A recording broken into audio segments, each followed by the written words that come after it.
much. Thank you. We appreciate it. All right. And next, I'll be introducing Alex, co-founder of Playbook, who will be discussing a little bit about plugins. Thank you. Hello, everyone.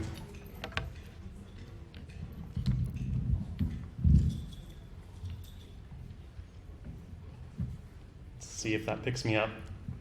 All right, great. Okay, so yeah, like Rosa said, I'm Alex. I'm one of the co-founders of Playbook. Been working on this for just about 4 years now, and so I'm really excited to have you all here and show you this next thing that we're all working on and launching.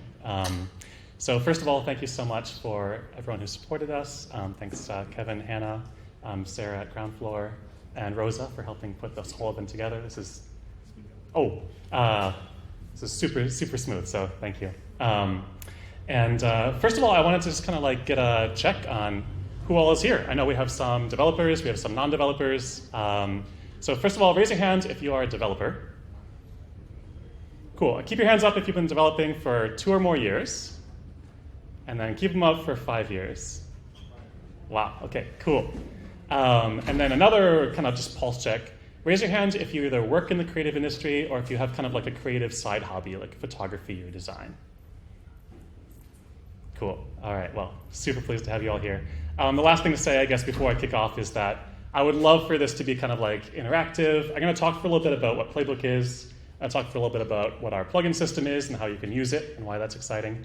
And then at the end, we'll go into like actual like workshop. Like I'll go through how to write a plugin and like actually do some like coding up here while you all like also, do that as well. And so I'd love it to be kind of like interactive, ask questions, like stop me if something's confusing, raise your hand. So please do that. And yeah, so I'll get into it. So yeah, thank you also to our sponsors. Just heard from them. And so a little bit about Playbook. I'll just kind of give you the story of how we got started on this. So I started working on Playbook with my co-founder, Jessica. We met at this company, Open Door, started about 4 years ago, working on this. And pretty much the companies like Open Door, like we started when it was just like a small company, right? Like a few dozen people, and then grew until it was like thousands of people. And any company that goes through that growth spurt finds a time when basically nobody can find anything anymore. And so you'll have like photo shoots and like illustrations and all this like creative stuff that's like flying around.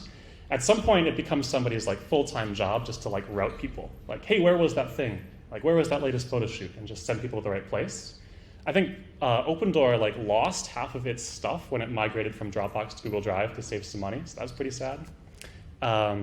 We talked to this other company, Bungalow. It had a kind of funny story where we talked to their creative director who apparently joined their company and then like 5 days afterwards realized that they had had like an entire rebrand done before he even joined that he had never seen because the whole rebrand was sitting in a zip file in his predecessor's email inbox. So it was like hundreds of thousands of dollars of work, just kind of like through email, almost dropped on the floor. And so that's kind of what we started out setting out to solve. There's like this whole like creative process, creative organization, the workflow. And the status quo is kind of sad. And the status quo for files is very much like Dropbox or like file sync. The status quo for like handing off or like client work is very much like email and zip files, which is pretty surprising. Definitely surprising to me when I got started. So we'll often say that we're kind of like Dropbox for design. If I could get help from my plant in the audience for a moment. Oh yeah, question? Why isn't Dropbox for design? Why isn't Dropbox for design? I'm so glad you asked. So Dropbox was built in the start as kind of just like file sync, right? And that's what they crushed. That's what they do really well. And so when they launched in 2009, this is what their website looked like. So there's files on the internet. And then in 2017, this is what their website looks like. And it's still files on the internet. So basically, like if you want to work together collaboratively and you want something more than just file sync, you're going to be clicking in and out of folders all the time. This isn't very visual when all creative work is super visual. And then it's all really file-based. Even though the world is kind of changing, people are now working in Figma. That's like, cloud document, Google Docs. More editors are coming up. If you want like a web-based photo editor, video editor, you can do more heavy stuff in the cloud. And so all of that doesn't really work when it's all just file sync. So that's where Playbook comes in. So what is Playbook exactly? Another pulse check. Raise your hand if you had heard of Playbook before this event. Cool. All right. I'm really excited to intro it to all of you. So Playbook is a creative workspace for all of your files. People use it in a lot of ways. So we're used by individuals for their own creative projects, by freelancers that use it to share work with their clients and do like handoff and like iteration and feedback, and by large teams that use it to organize like their whole team's media library. And so we are growing really fast. Within the creative industry, we have a ton of users. So I think this time last year, we only had, well, actually, it was already a lot at the time, felt like 100,000 users. And now we're already at 500,000 users, and still growing really fast every month. So that's kind of like across the creative industry, right? Like all kinds of, any kind of like visual creative work works really well in Playbook. So to kick it off, like everything is just much more visual than if you think about like files or like Dropbox. So often when we'll get a new client, we'll like bring all their work in, the first thing that we'll hear is like, wow, I can see everything now. Because before they were just had the names, they're just clicking in and out of folders. There's a lot more. There's like commenting, collaboration. We have this sidebar where everything that that somebody does is going to show up in like an activity feed. You can keep up with changes. You can keep up with revisions. We have like really good commenting, some kind of version control. You can group things together. You can put new versions in there. You can comment on the old ones. You can click at certain positions. And we do sharing and publishing. So freelancers can make a portfolio. You can just like throw something together and share it with a client. You can do like handoff, make a shared link, and like really good like commenting and collaboration. And I'm dogfooding Playbook the whole time right now because this whole presentation is actually just from a Playbook shared link. So this is like the kind of thing that you might share with the client. And in fact, you all will be able to go to this link and like look at the slides and follow along for the second part, which is going to get more technical, and I don't know how well the text is going to show up. But that's what Playbook does today, which brings us to what plugins are and why we're here launching a plugin hackathon. So we do a lot, but we're a small team. You know, there's actually only 10 of us, which is always pretty surprising to people who've like used a lot of the product. And our users are constantly asking for more features, right? Like, hey, there's a new AI tool. How can you guys integrate with it? Can you like open this in like Photoshop, or open this in this brand new editor that's online now? Or can you have a tool that will like stitch together my PDFs for me, or do whatever other thing that our clients want? And we want Playbook to support all of that. You know, anything you can imagine that's part of your like creative process, your creative workflow, we want that to be possible to build. And so plugins are the way that anybody, like external developers, can write something that integrates really nicely with Playbook, that can add a lot of functionality, and can also be useful in its own right. And I'll get to that in a sec. So the kind of things you could do with plugins, you could write a plugin that takes something that was stored in Playbook and shares it to social media, converts between file types. You could imagine like add subtitles to a video. You could do some kind of like heavy like AI processing, use some super new AI thing and like generate new imagery, or generate like pull a file and like find the metadata from it and like save that back. External editors, all kinds of integrations. And basically how it works is that there's a call out to a plugin and then a call back. So in the screenshot on the left, if you're viewing a file in Playbook, there's like an range of buttons of things you can do, and the plugins will show up there. And if you click one, we basically call out to a plugin, which is written by an external developer, hosted elsewhere. And then that plugin will call back, maybe to save files into Playbook or to do something, some kind of action. And then Playbook kind of takes it again from there and like organizes everything.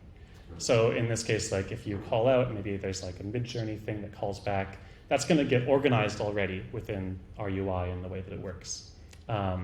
So there's a lot of benefits to doing things this way. For one, it's way easier to write plugins. So if you wanted to make like a helpful kind of widget or some kind of like an image transformer or like a file converter, you don't have to toss up a whole website that does like upload and download and management.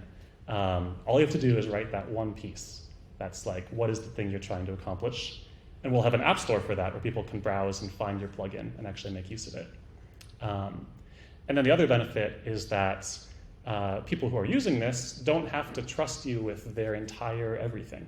Because when we call out, we're only sending along the files that somebody wanted to operate on. And so if you're trying to write something that's helpful to people, it'll be much easier than if you're trying to get them to give you like full access to everything that they have. Some more benefits to kind of, so we're kicking off our developer program today, is what we're kind of here to announce, and we're really happy you joined us for.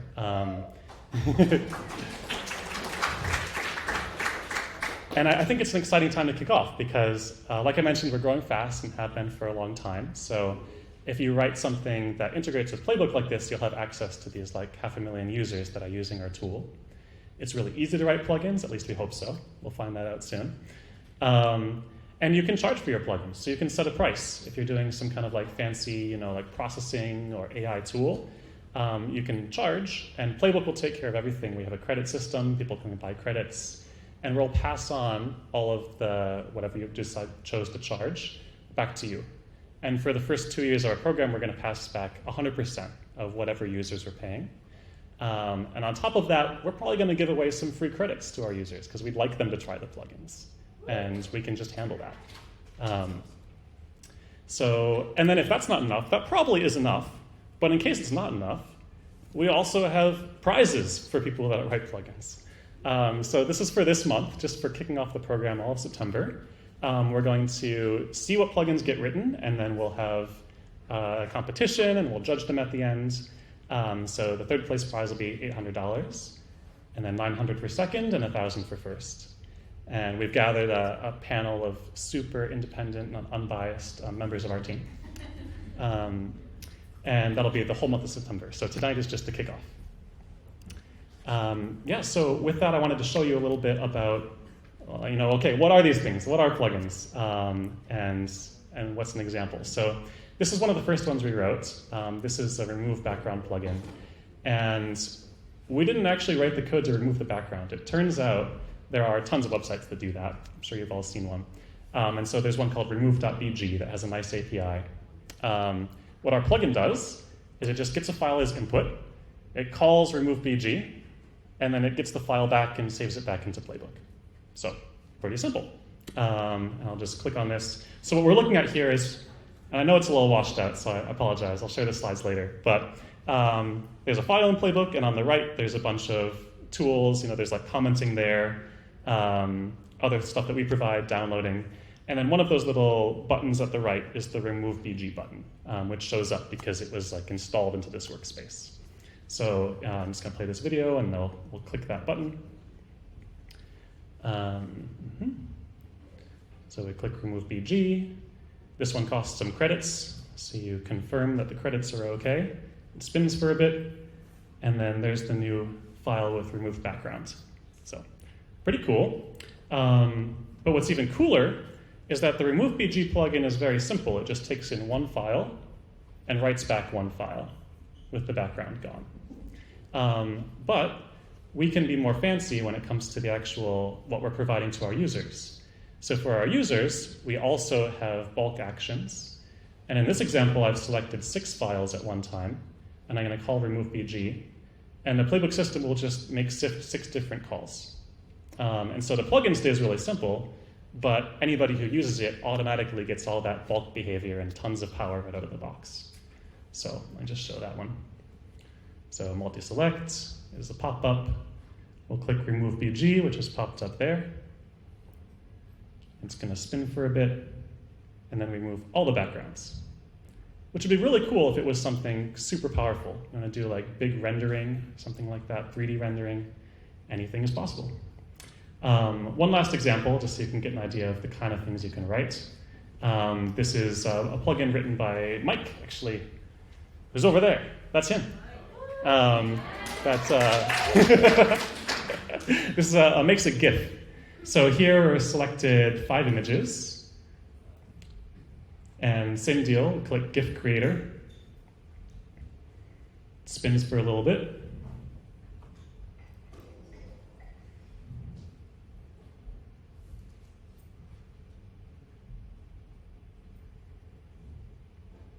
And it's a GIF. Yeah.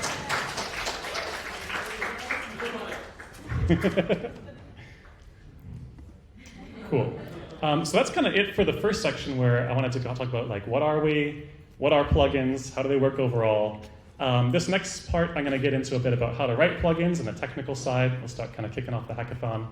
You don't have to pay too close attention. I know it'll be hard to see this as well.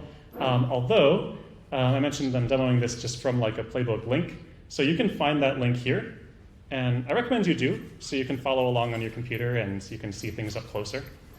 So I'll give you all a minute. You all been very polite, not already having your computers out. That's great. I appreciate that.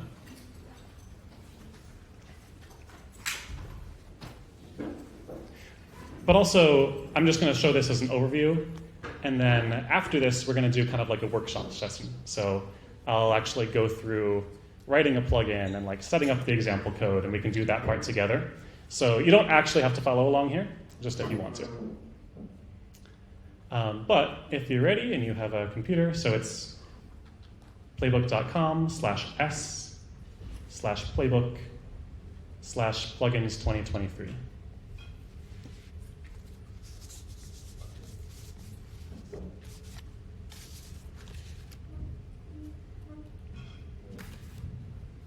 All right, I'm going to get into a bit about how do these things work.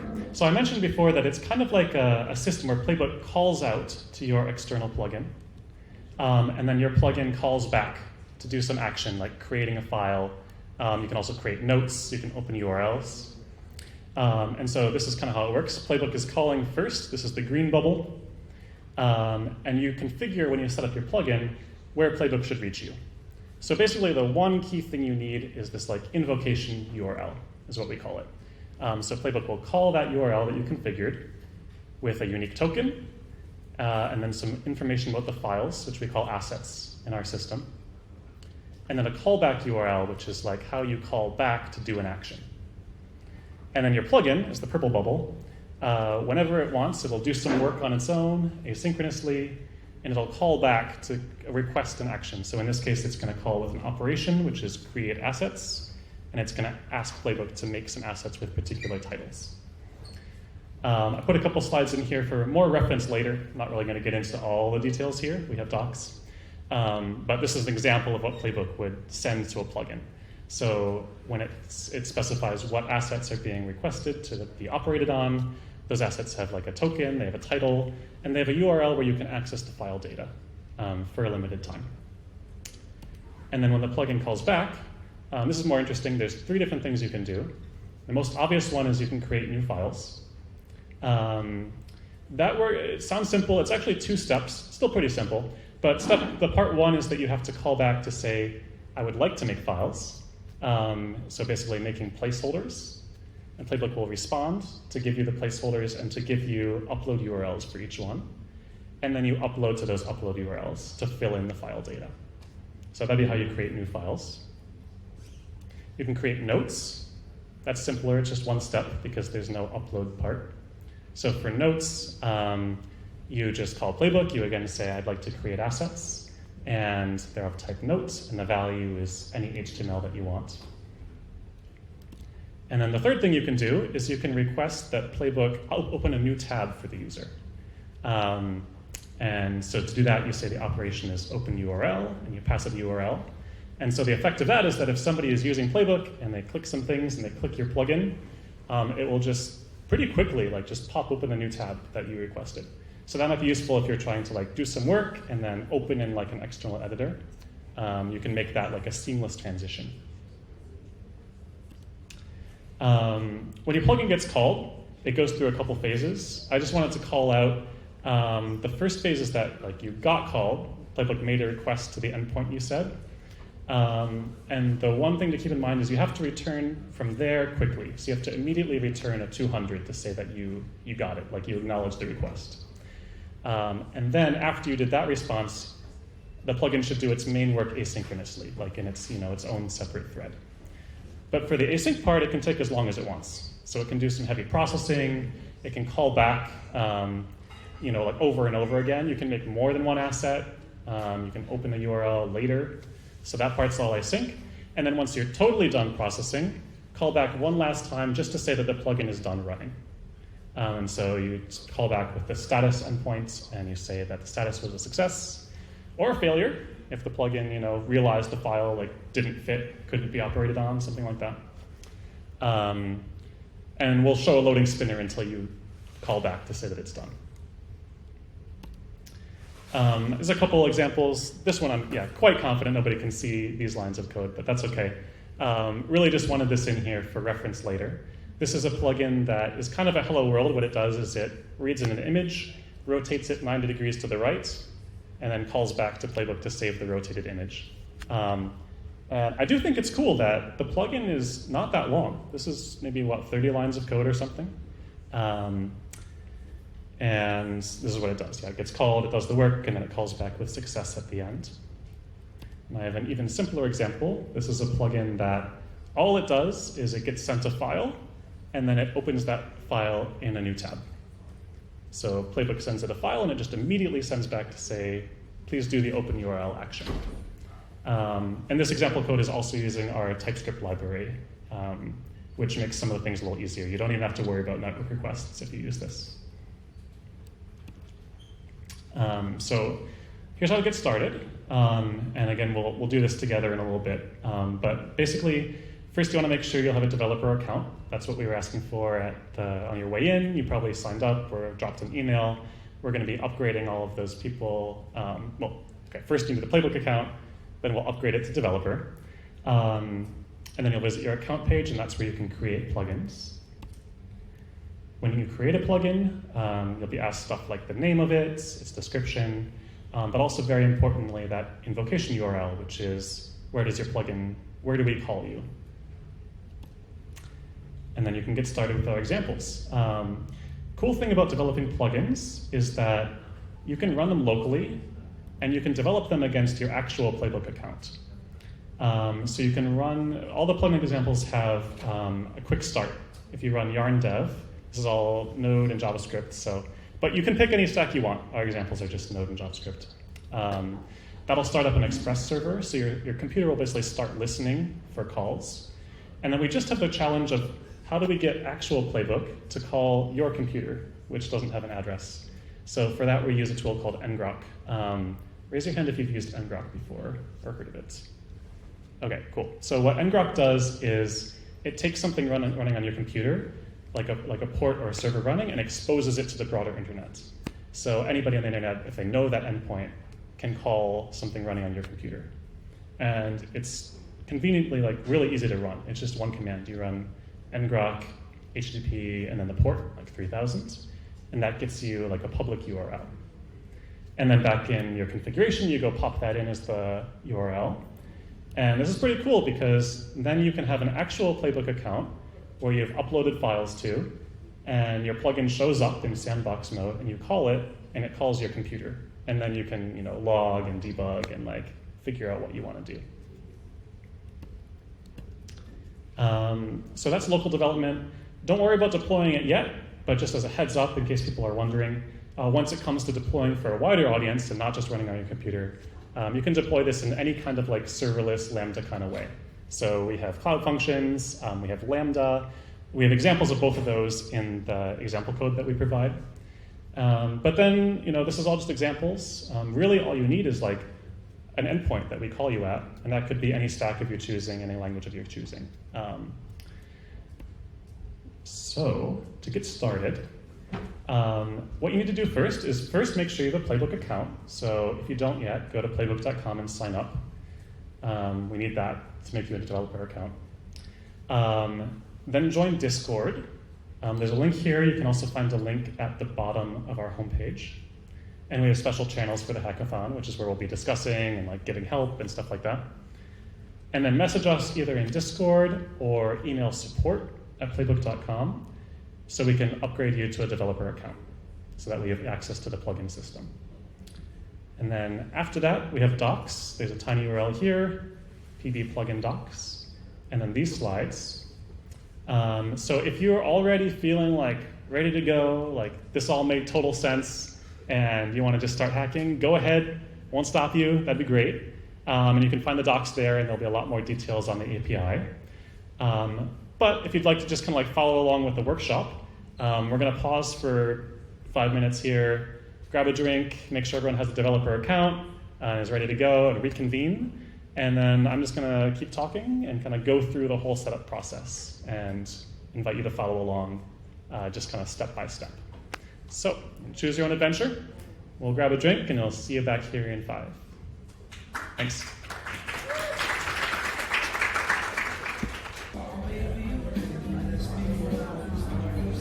Okay, we're going to start the workshop in just a minute here.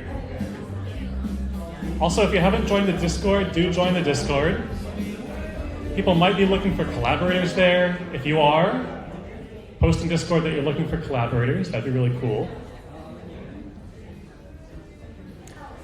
I added the Discord invite to join the server through the document. Through the what? Like the document now has was there earlier, but if people aren't in Discord, Oh, okay. Okay. You can also find the docs. So now at the top of the docs, apparently there's a link to the Discord that will set you up in the right way. So if you haven't done that, this tiny URL, pd plugin docs. And I'm ready to get started. I'm going to do some setup and some coding. So if you want to follow along and get set up, get ready, get your computer ready. So hoping that you all have developer accounts by now. That'd be pretty cool. So if so, I go to playbook.com/account, which is your personal profile page all of the time, but also if you're a developer, it has this plugins tab. And that's where you set up and start your plugin. So I'm going to go there, playbook.com/account. And I've been doing some experimenting with plugins. We have Rotate Right as a plugin. I already wrote Rotate Left. I think the only thing left is a Flip Horizontal, and then it'll be unstoppable, so I'm going to do that. But I hope somebody else does something a little more exciting. But you can also write Flip Horizontal if you want to. Flip Horizontal.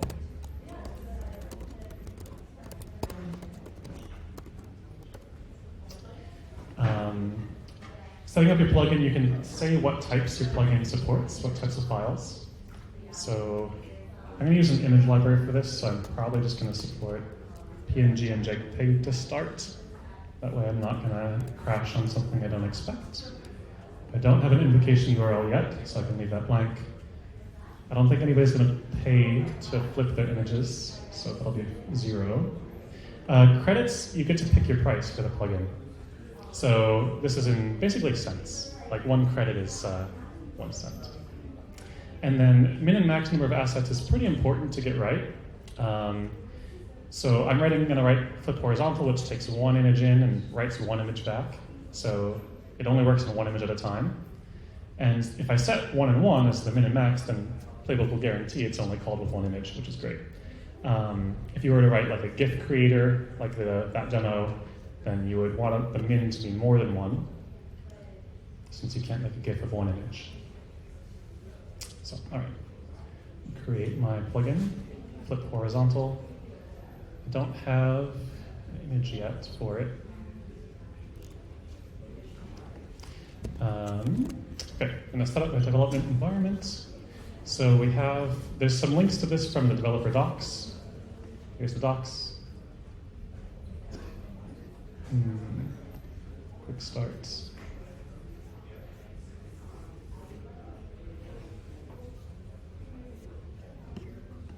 All right.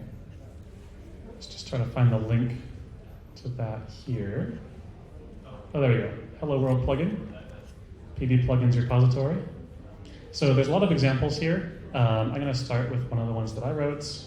I think I'll just clone the whole thing. So get the code, clone. Oh, this needs to be way bigger.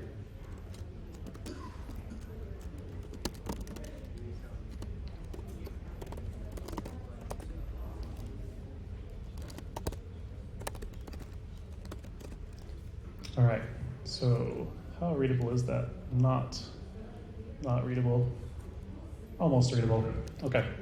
So I just got the example repository, which I think is a great way to start. I recommend everyone do that too. And I'm going to open, I think I'm just going to copy rotate right into a new folder. Actually, you know what? I'm just going to edit rotate right in place. So I'm going to go to rotate right, see what's here. We have just a few files. There's a package.json. Happen to know this is like a Node.js app. I use Yarn, so I'm going to use Yarn to install the dependencies. Somebody asked, by the way, if, just to confirm, like, you can pick any stack you like. You can write this in Go, you can write this in anything. If you know how to deploy it or how to run it on your machine, you're good to go. You just, at the end of the day, are going to need to have like an endpoint that we call, that invocation URL. So our examples all use Node.js and Yarn. I realize I'm not going to have any idea how well people are following or questions or anything. So if you are following and have a question, please raise your hand. Yes. I'll open up VS Code too.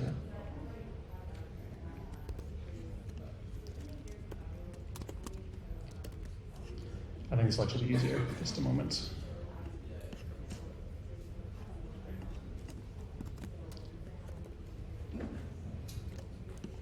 Yeah. Oh, that was not the right spot. I wanted to open rotate right. Okay.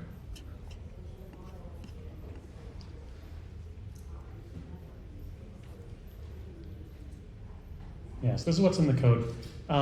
I guess if you're starting out, so if you're starting from the examples, you can browse this. If you're starting from scratch, what's interesting here is just that we have an Express server. So Express is like a way to run just a light little server in Node. I need this thing to get out of my face. It's not cool at all. Oh, that's terrible. Oh, it's gone. Okay. So if you're looking at, what are the files here?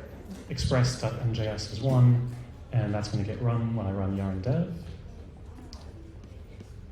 And then also in this is plugin.njs, so source and plugin.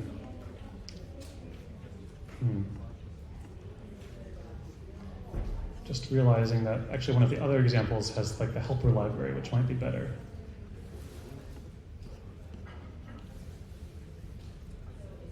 I think I might switch over to the other example that has a helper library. So if you're following along, I kind of recommend you switch to actually. I'm going to go back up to the plugins repo, go over to split 2x2, and open that instead. It's the same structure. It has it's just in TypeScript instead. So please stop bothering me. Okay. And I'm going to go back to split 2x2 and run yarn to install everything. If you don't have yarn, if you're new to Node, just Google stuff like install yarn and then try to install it. So what's happening here is split 2x2 is a plugin that takes an image and then splits it into quadrants. And so it's got code to do that. I'm just going to delete that code, and I think I'm going to grab that rotate right and try to run that instead.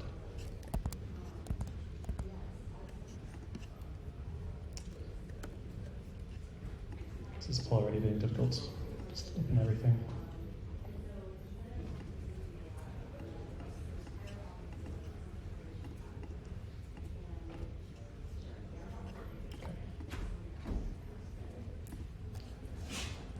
I think actually, now I think of it, the right thing that I should be doing is just running this plugin right off the bat, just making sure we can run this thing.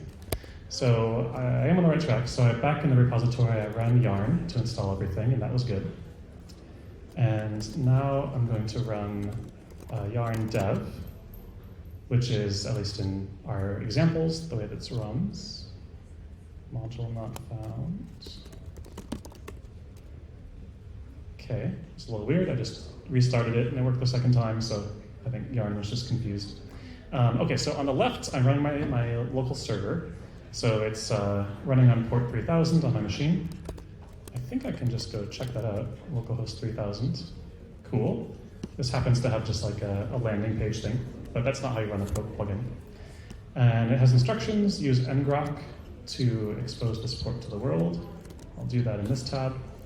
Sorry, a little slower. I ran ngrok HTTP 3000.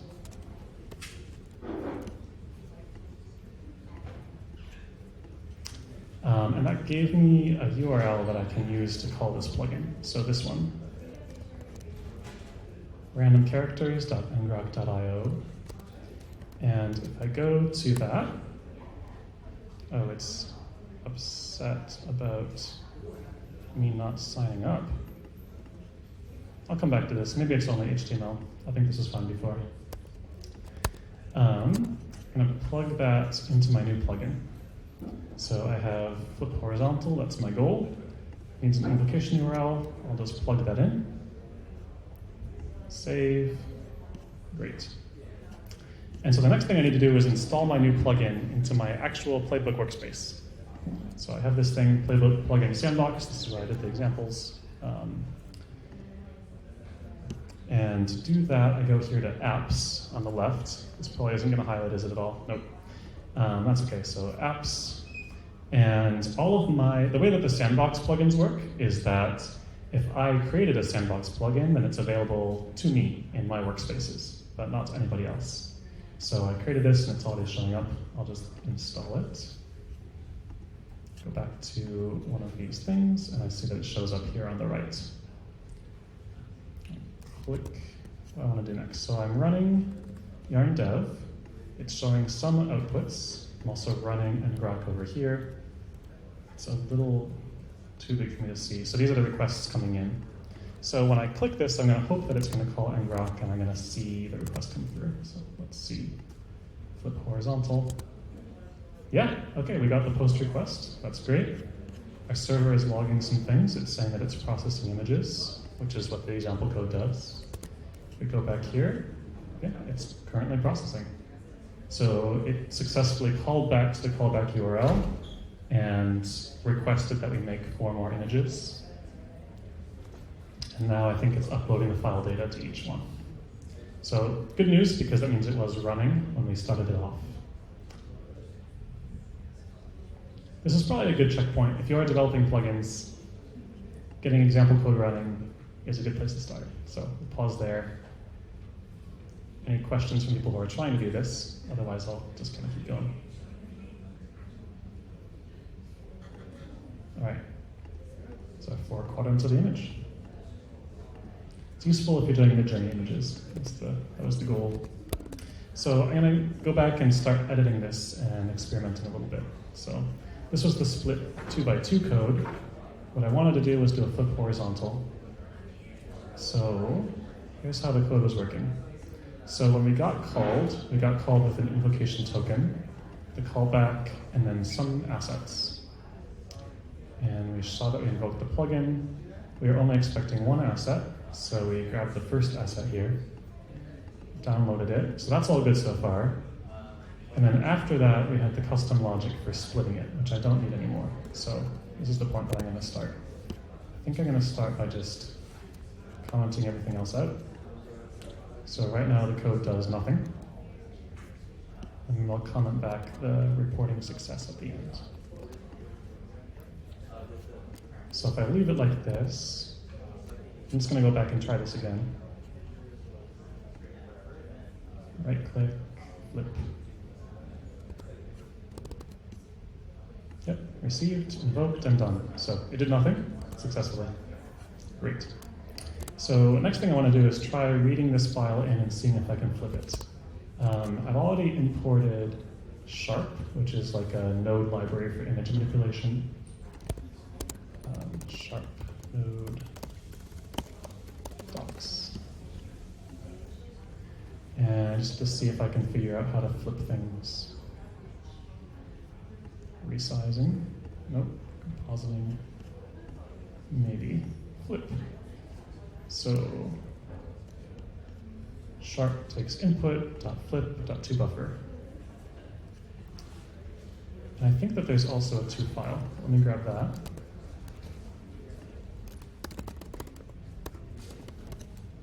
Sharp input, which is the file that I already read, .flip, .toBuffer. And I think that we have to buffer, but also to file is a thing. I was interested to just kind of make sure things are working by writing to a file. So you can do to file and then output.png. Try that.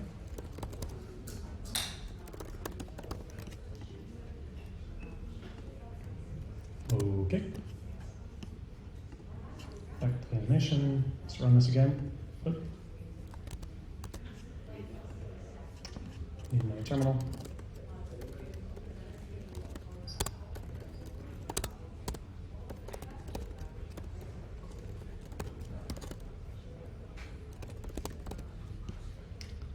And there is output.png. So open output. Is that flipped or is that? Oh, it is flipped. Cool. So we successfully downloaded the image and flipped it. So now we just need to write it back. So rather than to file, I'll go back to buffer, which is kind of like, let's keep this thing in memory. And then I need that code to create images again.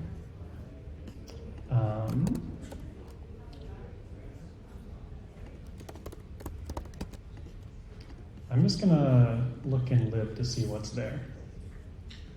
Because I'm using the helper code where there's a Playbook API helper, and that can do some things. So what I'm gonna do is look at what Playbook API can do. So I can create placeholder assets, which is what I want to do, and that takes this particular input type. Let's try that. So, Playbook API dot create placeholder assets.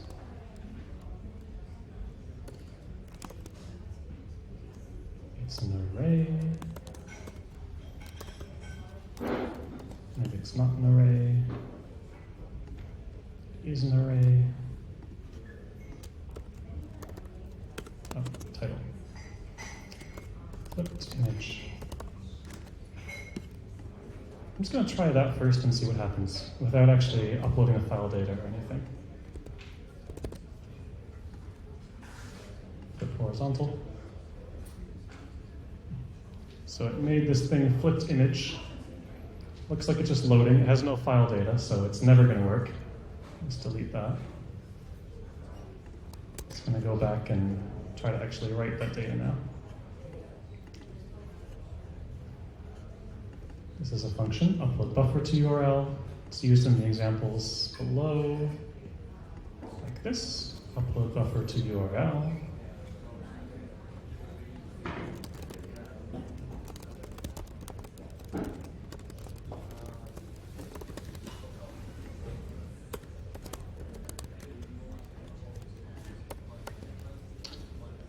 This one's a little harder to narrate. Just trying to upload my output image to the first placeholder asset, which I expect that there will be only one of because I only made one.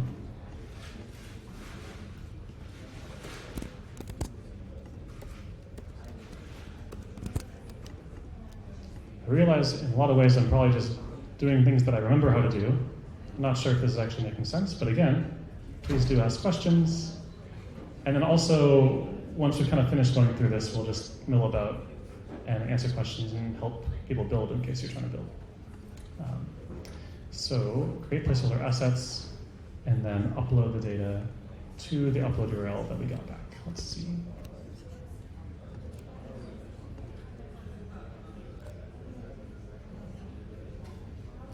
Image loaded.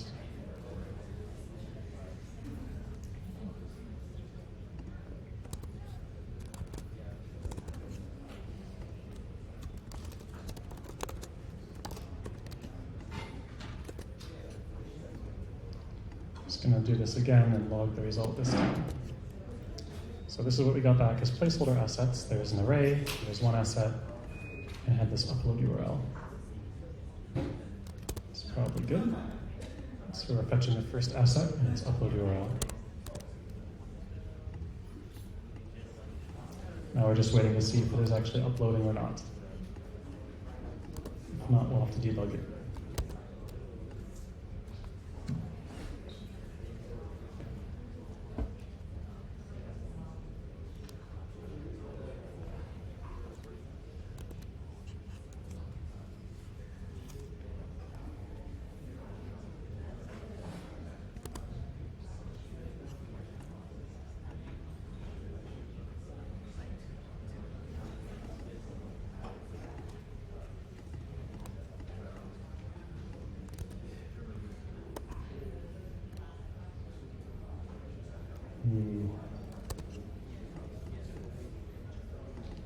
feels like we're probably doing something wrong, so I'll do some debugging. I'm not sure how much I can narrate, but I can answer questions in case people have questions about anything, not necessarily this. Or if somebody sees a typo, that would be pretty cool too.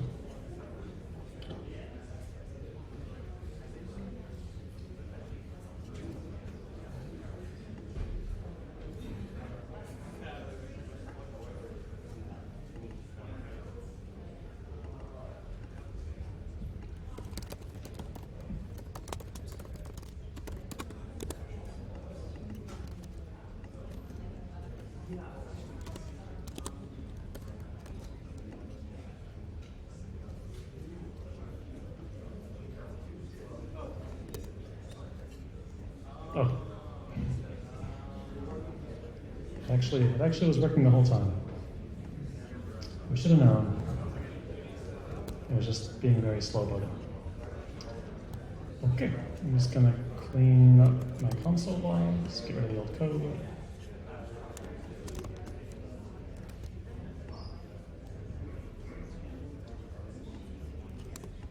Get rid of the stuff from the previous plugin. And so this is the result of what we've got for flip horizontal. Maybe what's more useful actually here is that I can just walk through the code a little bit more carefully, which could have done at the start. So how this works is that the plugin code itself is within this file source plugin.ts. But the node server is sitting outside, and it kind of came with the example, so I didn't really talk about it too much in terms of how does it work and what does it run. The node server is this thing, Express runtime, because it's using Express, which is the name of Node's popular server. So what this does is it sets port to be 3000, and it sets up the app to use JSON content type, and then it starts listening. So it started listening for, this is the home page when I went to it in the browser. And then this is listening for a post request. So it listens for a post request at just the home URL, just that slash. And when it gets the post request, it unpacks these variables from the request body. So that's request body, and we're expecting that the body will always have these three things. And it does. So this is the invocation token, which is like a unique token that you'll get, just so you can reply with it so that we know that it's like all one request. It'll have callback URL, and then it will have this data about assets, like what do you want to operate on. And then it just passes all of this on to our plugin code. So this is plugin, which is like imported from that plugin.js file. I guess it knows. So, which means when we're thinking about the plugin, we can kind of pretend like the inputs are already just the token, the callback, and the assets. So then what we do in this plugin is step one, I'm using the Playbook helper library. So I'm just going to initialize the library with the invocation token and the callback URL. Then I download the input asset. I'm using assets at 0 because I configured my plugin to take a min and a max of one asset, so I'm never going to worry about is there more than one asset that it got called with. And then I download that asset to memory. So a buffer is like, memory of the running process. Then we're using sharp, which is that image manipulation process, to read the file, flip it, and save it back to a buffer, like back to memory. Then we're asking Playbook to create some placeholder assets for us, because we're about to write data back. So we would like to have a place to write that data. So at this point, what Playbook did was it made assets, and it showed them in the UI, and the asset has this title, which I said would be flipped image, but it doesn't. Those files don't actually have any data yet. So in Playbook, those will just show as like loading until we finish our operation and upload the file data. And then this last step is that we upload the file data. So for each of those placeholders that we made, we have an upload URL, which is unique and lets you upload data to. We'll just do that. And then we report that the plugin is done operating by calling report status of success. And then we're done.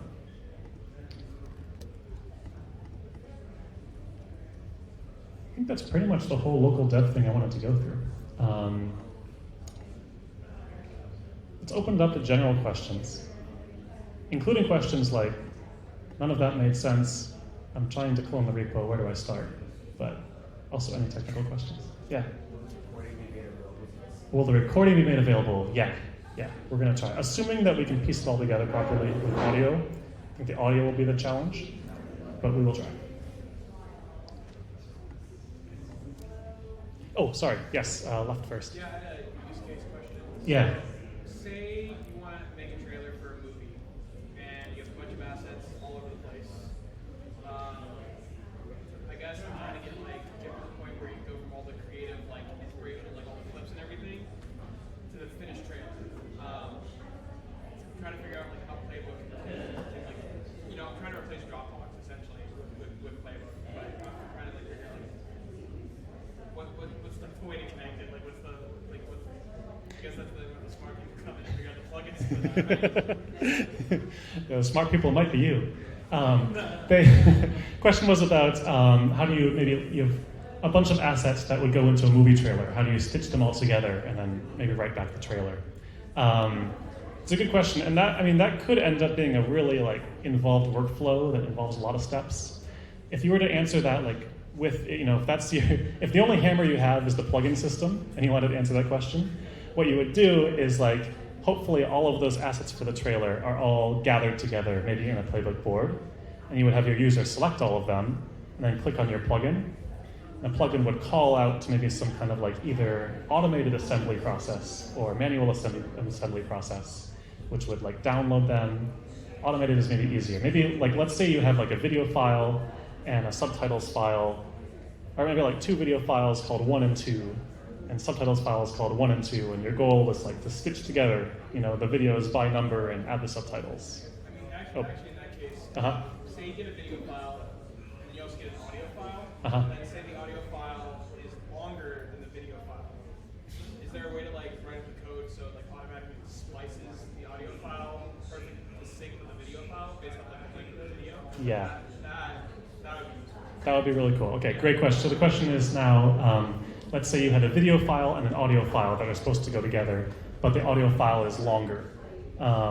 So if you were to call, we can now imagine selecting both of those and calling a plugin, would there be a way to splice them together so that they end up the same length, crop the audio file? And yeah, that's definitely code you could write, especially in a plugin. So what that would look like is that your plugin would be set to receive maybe a min of 2 and a max of 2 files. You're always call this please with 1 video and 1 audio. And then when your plugin gets triggered, it will have both of those as the selected assets. So your plugin, the code you're writing, will receive a link to the video file data and to the audio file data. And then in your code, you'll have to write that logic to take the first, read the length of the video file, crop the audio, and then merge them together. But I'm sure FFmpeg can do it. It can do everything. And ChatGPT can tell you how to use FFmpeg, which was always the hard part. And then you can write that back as a video and then call create assets to save it into Playbook. You can definitely do that. Not sure if that made sense. Okay, cool. That's a really good, actually, case to use plugins for. That makes a lot of sense. Yes? I see in your examples you're mostly running a local node server, but I was thinking it might be simpler for me to go straight to a Lambda function. Yep. Run my server. So from what I can see, it looks like the process is you make a Docker VM and then you upload that to GCP or AWS. Is that correct? Yeah, that's right. Yeah, the question is about once you past running locally and you want to deploy this thing into production for everyone to use, how do you do that? And you can use an AWS Lambda function or Google Cloud function, or you could deploy a Docker container to be run as a serverless function. So a few things to say about that. We do have examples for all of that. So this example is actually kind of clever. So it has an express runtime that imports this plugin.ts file with the logic and runs it in an Express server. It also has a Cloud Functions runtime.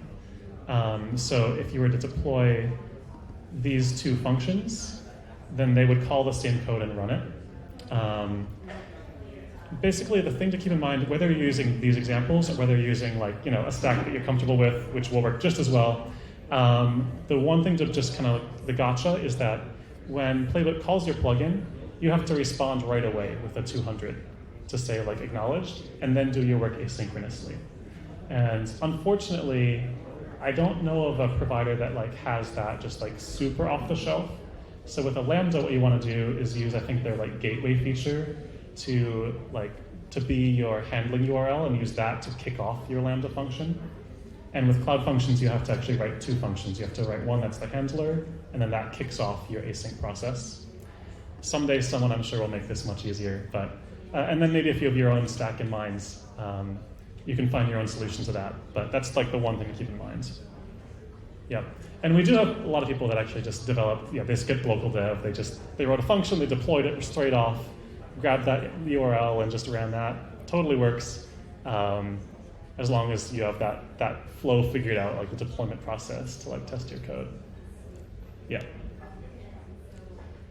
Great question. Yeah. How do error states work, especially around the currency? Error states, especially around currency. So right now, the only thing your plugins can do to say that there's an error is to call back report status as failed. Right now, we don't even have a way to like say why you failed. That will come soon though. That'll be like, we're just kicking this off. So that's just basic success or failure. Of course, your plugin could return failed, or it could just completely crash because it like ran out of memory or something, which we've hit plenty of times writing the first few plugins. Playbook will notice that like the plugin eventually didn't respond and will mark it as failed. And then in terms of like currency or charging for the plugin, we're probably going to iterate on that. So just as a first note, like this may change. But what happens right now is that it will not pay the developer, but it will charge the user. So just kind of like the most safe, conservative approach. There's no point writing something that fails because you're not going to get paid back. But also as a user, like, I don't know, maybe you did some work, like someone's going to get charged. I realize now that I'm saying that, the result is that Playbook keeps the money. That's certainly not the goal. Like, we'll find out a way that like makes this, like fair, but that's just the start. Yeah. Cool. Any more questions? Yeah. So just a clarification. Say I wanted to make a plugin that takes multiple inputs. I saw that the plugin takes an input array. Yep. In what order are those assets aligned in? Is it like by selection or is it? Yeah, question was, if you have a plugin that takes multiple assets as input, what order does it get the assets in? And it's by selection. So when you select, you can see that. There's a little 1 for the first one I clicked, and then there's a 2 for the second and a 3 for the third. So it will get them in that order. Yeah. Discovered that when we were making the GIF maker. It came out in the wrong order. We were like, wait a second. That matters. Yeah. All right. Any more questions? Cool. Okay, I'm going to break with this kind of walkthrough, but I'm just going to walk around, and if people are developing things, I'll help you out. We've got other team members here, too, that can also help out. You can also nag the people at the front desk. They know what they're doing. And yeah, this will kind of be like a workshop. Keep drinking, keep chatting. Find us in Discord. And if I don't, say hi to you by the time we all head out, thank you so much for coming. I really appreciate it.